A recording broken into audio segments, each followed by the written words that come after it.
kamu pikir stroke itu kejadian sekali seumur hidup, sayangnya itu enggak ya. Serangan kedua itu biasanya sering lebih cepat, lebih mematikan, dan sering terjadi hanya karena satu hal sederhana. Banyak orang pulih dari stroke, kembali bekerja, kembali berkendaraan, kembali tertawa, tapi mereka lupa kontrol tensi. Tidak terasa, pembuluh darah di otak itu udah makin rapuh. Tekanan darah naik, lalu brek, serangan ulang. Hari ini janjian ya sama saya, jangan anggap remeh tensi tinggi, apalagi setelah pernah terkena stroke. Yuk ngobrol sehat bareng aku Ria, dan follow akun ini supaya kamu bisa dapat informasi kesehatan yang lebih banyak lagi. Stroke pertama itu memberi peringatan. Stroke kedua itu mengambil keputusan. Setelah pembuluh darah pernah pecah atau tersumbat, jaringan di otak itu sudah punya bekas luka. Tekanan darah yang naik lebih sedikit dari normal pun bisa memicu kerusakan baru. Banyak pasien bahkan tidak sempat bicara atau meminta bantuan. Serangan kedua itu bisa langsung bikin koma. Dia pernah selamat di serangan pertama, bisa berjalan lagi, bisa memeluk cucu. Tapi serangan ulang datang saat tensi naik 180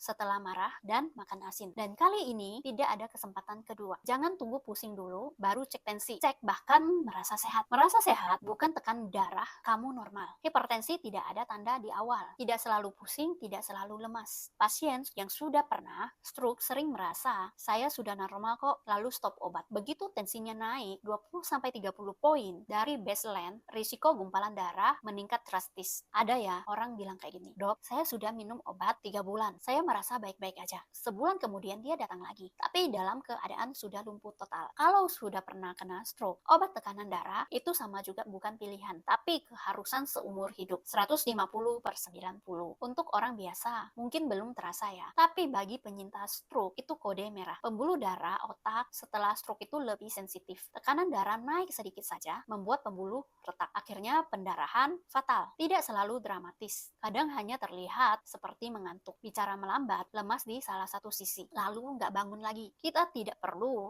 horror movie untuk takut, tapi cukup lihat kenyataan ICU stroke setiap hari. Kalau tensi kamu hari ini naik, jangan tunggu besok. Atur makanan, minum obat, kontrol stres setiap hari. Bukan hanya tensi ya, gaya hidup yang membuat tensi melonjak. Garam tersembunyi pada mie instan, kerupuk, saus, makanan kemasan. Stres dan marah mendadak. Tensi bisa naik 40-70 poin dalam hitungan menit. Begadang bisa merusak regulasi tekanan darah, membuat peningkatan tajam di pagi hari. Kadang cuma marah di jalan, tensi itu bisa melonjak loh. Beberapa jam kemudian, mulut mencong, bicara pelo, keluarga jadi panik. Mulai sekarang, kurangin garam, relaksasi, tidur teratur. Hidupmu bukan milik tensi. Alat tensi di rumah itu bukan aksesoris ya. Itu perpanjangan hidup. Penyintas stroke wajib punya tensimeter digital. Ukur pagi, sore, dan saat mereka merasa tidak enak badan. Catat, bawa ke dokter tiap kali kontrol. Apa gunanya pulih kalau tidak dijaga? Apa gunanya terapi kalau tensi dibiarkan mengamuk tanpa pengawasan? Kalau belum ada alat tensi, ayo beli sekarang juga. Jangan tunda. Kamu sudah diberi kesempatan hidup sekali. Jangan biarkan tensi itu merenggut nyawa kamu. Stroke ulang itu bukan takdir ya, tapi konsekuensinya dari tensi yang dibiarkan naik. Kita bisa mencegah, kita bisa menghindari selama kita kontrol kanan darah setiap hari. Hari ini, malam ini, bukan besok. Cek tensi kamu. Kalau tinggi, cepat lakukan tindakan. Kalau normal, ayo dijaga. Jika kamu terberkati dengan video ini, ayo ikutan berbagi kebaikan dengan cara like dan share video ini.